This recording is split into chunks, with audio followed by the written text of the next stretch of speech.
Noi crediamo che lo sport faccia bene alle persone, soprattutto che hanno delle limitazioni, delle disabilità, perché noi crediamo nel valore educativo dello sport,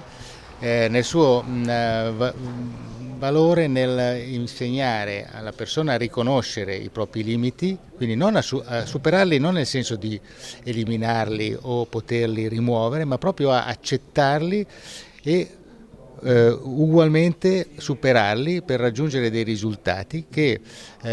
vogliono dire miglioramento della propria autocoscienza e della propria autostima e quindi anche inserimento sociale, gratificazione e se vogliamo alla fine anche un maggiore grado di autonomia. Fa bene anche a chi aiuta queste persone a fare sport. Certamente aiutare qualcuno fa bene a chiunque, sia che si tratti di persone disabili o che si tratti di persone in generale. Bisogna naturalmente avere uno spirito generoso,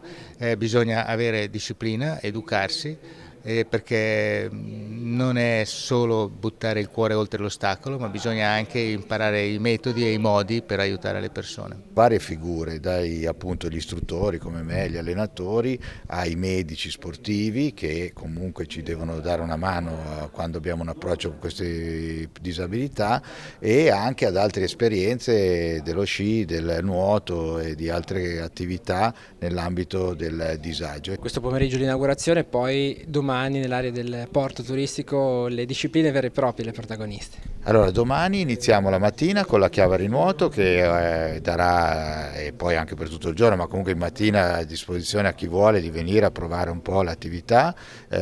poi ci spostiamo sul porto,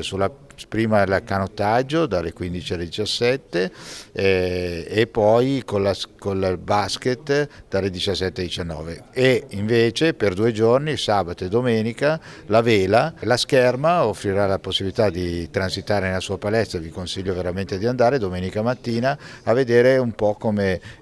questi ormai personaggi famosi che vediamo in televisione si allenano e praticano questo sport.